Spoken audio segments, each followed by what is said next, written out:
we've all heard about the inclusive and diversity-oriented leadership at pretty much every company and organization, right? But how do we know if they really are doing a good job at supporting the unique needs of their diverse employees and consumers or clients or so forth? And if we're the leaders ourselves, how do we know if we're doing a good job? Come to think of it, what does inclusive leadership really even look like?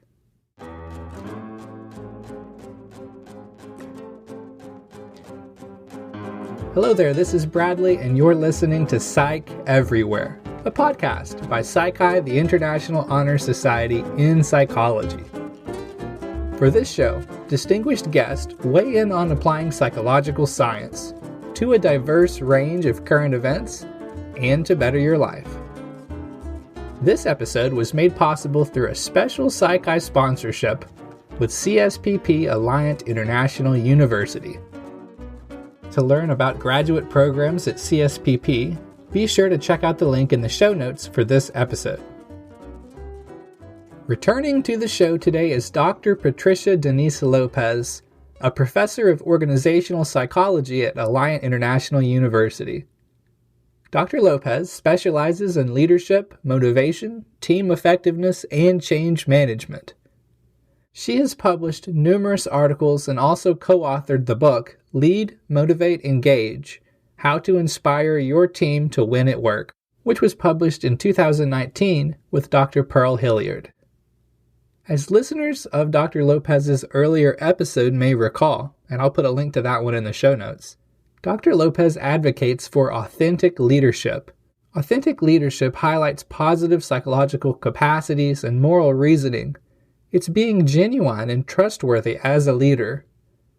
And as she mentioned at the end of that first episode, it can even lead to increased inclusion in the workplace. I loved the idea of that. So for this episode, we're going to talk all about inclusive leadership, how to identify it, its benefits, and how to encourage it. First things first, now that we've established a little about what authentic leadership is, Dr. Lopez, could you share how this relates to inclusion? We found in our 2014 findings with Dr. Cottrell that authentic leadership can enhance people's feelings of being included, being involved, and feeling empowered in their organizations. And this is because authentic leaders create an environment that is open and accepting. So authentic leaders are great role models about showing up genuinely at work, expressing and owning their thoughts, their values, and their feelings. And because authentic leaders put a value on openness, genuineness, and transparency, they're able to create an environment where people are more comfortable bringing their whole selves to work. And this is why we think that authentic leaders are very much positively involved in creating an environment that is inclusive and respectful to people from diverse backgrounds. What are some examples of how people in leadership positions might knowingly or unknowingly overlook or disadvantage certain employees? One limitation that I've seen is that leaders and organizations have a tendency to recruit, select, and promote people who look or act like themselves. So often this is unconscious, right? They take it for granted. But you notice how, for example, white males might gravitate towards white males. And so while this is all going on unconsciously, what might be going on here is that you are cementing or bolstering certain strengths or certain characteristics or certain perspectives in an organization that might unknowingly put diverse employees at a disadvantage. So, for example, as a woman and as an Asian American, which is my heritage, there might be a bias in a specific culture or organization to hire or promote white men. So there might be a preference for blunt or outspoken individualistic styles, which, other minorities might not have because they have a different cultural upbringing. And this doesn't necessarily mean that women or minorities are less competent, but their styles of thinking and working are just different. One limitation I've seen in older diversity training approaches is that they seem to think we should make an attempt to train or fix minority employees so that the majority culture is reinforced. But ideally, what we'd like to see in today's modern contemporary organizations is there should be a nice cross pollination of the strengths of different employees within the team or within the organization. What can authentic leaders do to support inclusion? I think for one, authentic leaders must be very clear about how much they value diversity, how different values, perspectives, and skills will increase employee morale, teamwork, productivity, etc. They need to walk the talk. So they need to invest the time to hire and mentor diverse individuals and listen and learn from people from diverse backgrounds. I think they should be curious, have an inquiring mind, and be constant learners. And I think authentic leaders can communicate that it's okay to be different.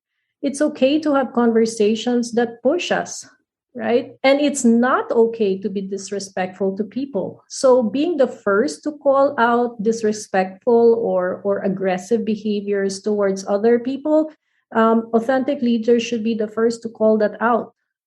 They should also be very clear about what the overarching values and norms of the organization are so that it does support inclusion. I have this outrageous question that just came to mind. Maybe it's outrageous. I don't know. Do you think it's even possible for an unauthentic leader to support inclusion? That's a really good question. And I'm willing to bet it would be very difficult for an unauthentic leader to support inclusion, right? Because inclusion is about embracing difference, right? And being okay with difference and looking at difference as a gift, as a way to learn and a way to engage in different new conversations. So if you are inauthentic and you're either trying to be someone who you are not, then how will people really know you? Yeah. Right. So it's again, as I mentioned, it starts with you, the leader. If I can't even know you, Brad, as my leader, because somehow I can't really quite figure out what matters to you, what's important to you, or I don't see your humanity in it, right? All I see is the work, Brad. I don't see the full Brad. What matters to him in the community, at home, in the workplace, how will I really know you fully? Then I'm not sure I can really trust you or identify with you. Say I'm looking for a job and I'm considering different employers. Do you have any tips for how I can kind of determine if they're going to be an authentic leader? That's a good question. I'm not sure you can establish that in the first round of interviews, but I think a simple question as, how are you, and trying to get to know you a little bit more as a person, not just asking about what your capabilities are and where you went to school and all that, but, like, tell me more about you, Brad. Like, what do you like to do? What do you enjoy? Right. And if you're able to, if somebody asks you those sort of personal questions, then at least you understand this person is trying to get to know you, who you really are, whether you're a good fit, right? And you can also assess, well, is this person curious about me, right? The real me. Is this person just looking at the keywords of my resume, right? And whether they fit the job description, or are they looking for something special? So I would even get that sense as early as the first job interview, but I guess you could explore that further as you get more into the recruitment process. Well, you're making these workplace issues so fascinating. How did you become interested or involved in organizational psychology? Brad, it sounds easy, like I dropped into the right field of psychology, but it was actually a discovery process. In college, I was not really sure what I wanted to major in. I followed my mother's advice and my friends' advice about going into pre-med. Then I went into computer science. I went into business, all these disciplines I explored. But they didn't really feel like me, and they didn't resonate with me and my interests and my values, which were really mainly about helping others and understanding human nature. So I ultimately discovered psychology in my second or third year of college. And I really enjoyed organizational psychology and social psychology, which really both courses meshed my interest in human nature and business. So in this discovery, Brad, I actually realized I made my first authentic decision, because I was able to find out what really mattered to me. And even though it was a process, I was able to make the right choice for me, which has translated into a long term and meaningful career in organizational psychology.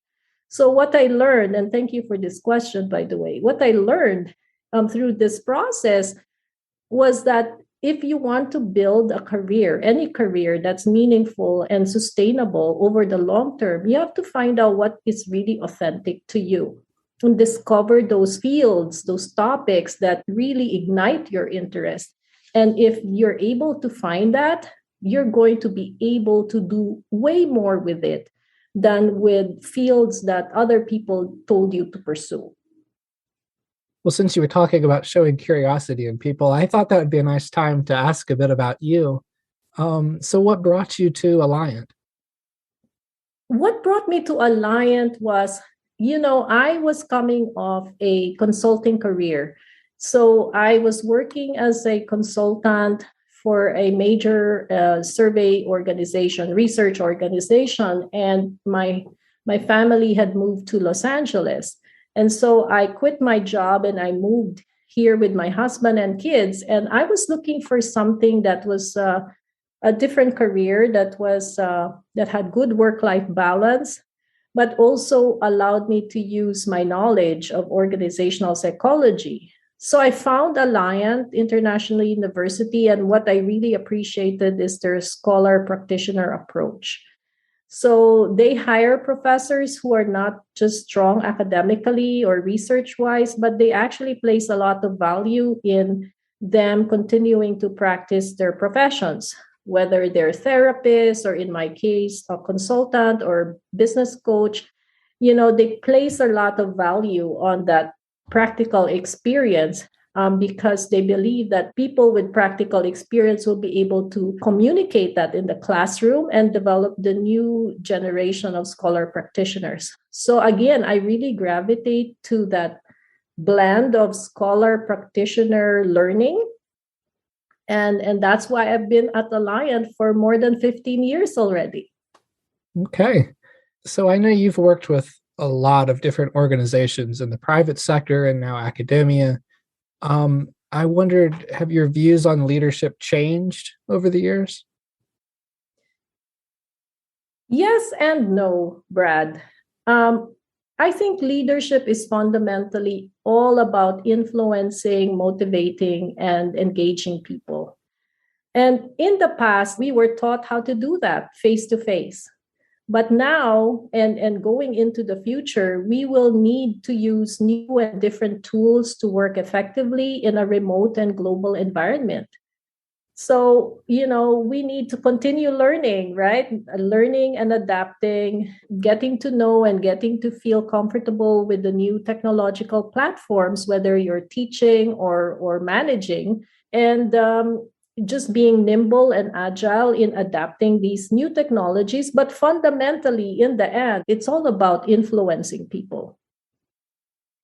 Do you have any tips for employers who themselves are from diverse backgrounds, like regarding being authentic leaders, or more generally, just how to connect with and rally engagement from their employees who might be the weird Western educational and industrialized? I forget the other two letters. Yeah, I forget all that's a long acronym, Brad, Yeah. right? It's a two-way street, I think, right? If you're a diverse leader, of course, one part is learning about the culture and the values of the organization that you're going to be working in, right? Or the teams that you're working in. So it's learning what matters to them, how they do things, what makes things successful, and what is viewed favorably versus unfavorably. But I think as a leader, also, you have a responsibility to learn about the people that you work with, right? And to communicate your views and also learn about their views.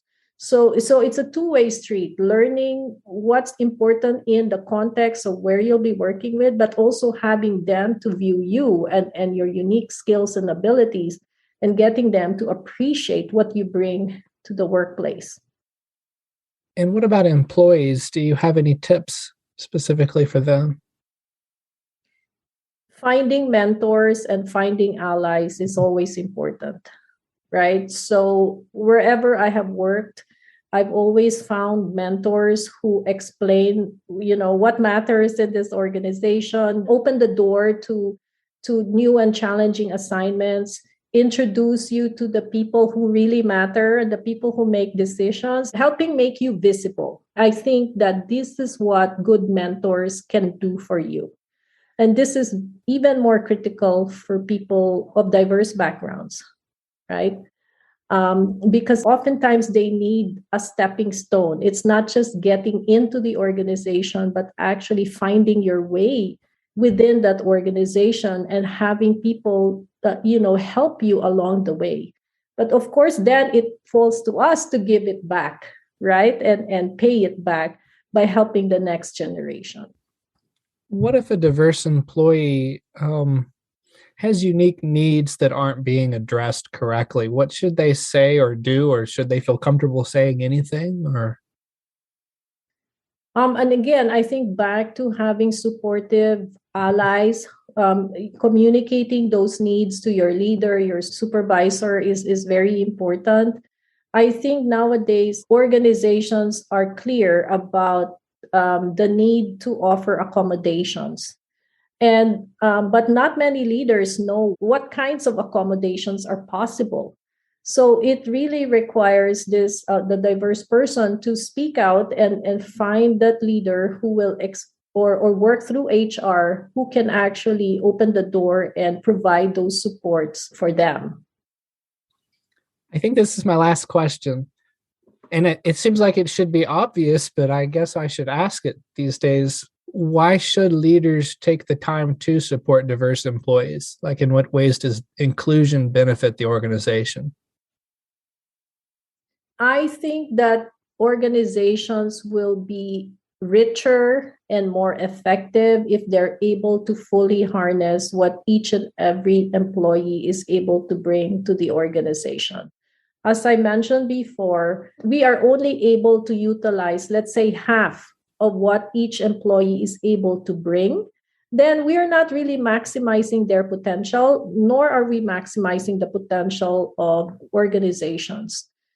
Just today, I was coaching an African American woman who was in a new team and really felt excluded by her team, right? And now she's thinking of leaving her team, right? So think about this. This person is highly educated, has a lot of great experience, but her issue is not about the work, but about the environment, the unwelcoming, distrustful environment that she is experiencing on her job. And now she's thinking of leaving the team. So if organizations are able to retain highly talented, diverse employees, they will be richer in terms of the quality of products and services that they're able to put to the market, the vast number of marketplaces and countries and possible industries that they're able to maximize and tap into.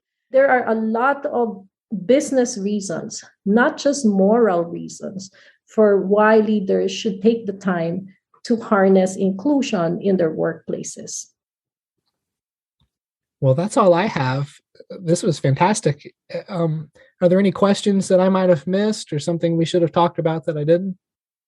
No, I think you did great. I truly hope it was okay. I thought it was really good. Really concise answers, really informative. That's an interesting thing when you're interviewing academics. 8 questions could be 20 great minutes. They could be an hour and a half of great minutes, or it could be an hour and a half that I got some cutting to do later on. And you definitely run the more concise end, and I think it pays off, when you've got something Yeah. good to say, and you always did. So, Well, this is where the consulting part of me kicks in, right? Because I work with managers or leaders, so they don't have a lot of time. So you have to give it to them as directly as possible. And most of their questions are like the last one you asked, like, why would it matter to me, right? Like, why would inclusion matter here, or being authentic, etc.? Because in the end, it's the business perspective, not just the moral perspective. mm-hmm.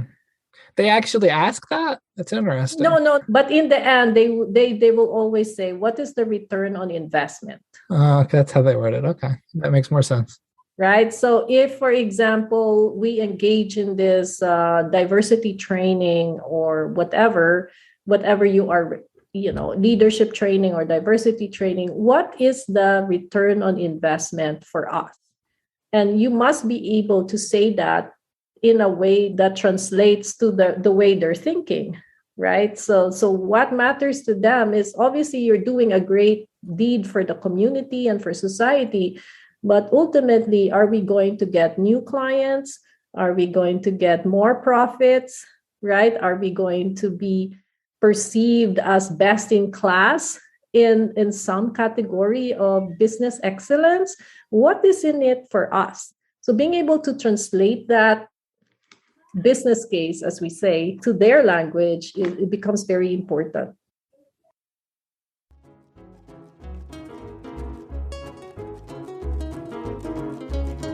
You've just listened to another episode of Psych Everywhere.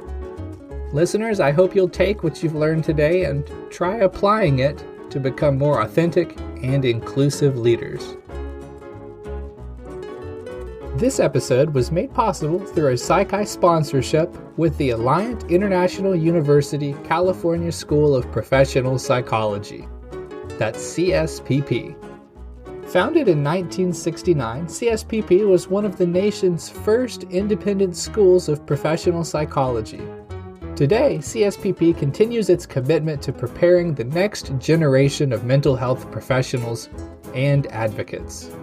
Their dedication to ensuring every community's access to quality mental health care extends from integrated care to inclusive family therapy. Explore their programs at https://discover.alliant.edu/psychi/home. There's also a link in the show notes for this episode. If you enjoyed this episode, go back and check out Dr. Lopez's other episode. We've also got a growing number of related episodes to today's topics, such as empowering diverse student success in graduate school and beyond. Are your communities welcoming for Latinx people? And we've even got an episode on effective group work. If you haven't already subscribed to Psych Everywhere, go ahead and follow us wherever you listen to podcasts. Tell a friend or a colleague about the show. Word of mouth is a huge help for podcasts. So share what you learned with your best friend or in your classes. You can also follow us on Twitter at Psychi Podcast and leave a review at Apple Podcast or wherever you go for podcasts. You'll absolutely make my day, and more importantly, you'll be helping us to get Psych everywhere. Okay, that's all for now. I'll connect with you again soon. Copyright 2022, Psychi, the International Honor Society in Psychology. All rights reserved.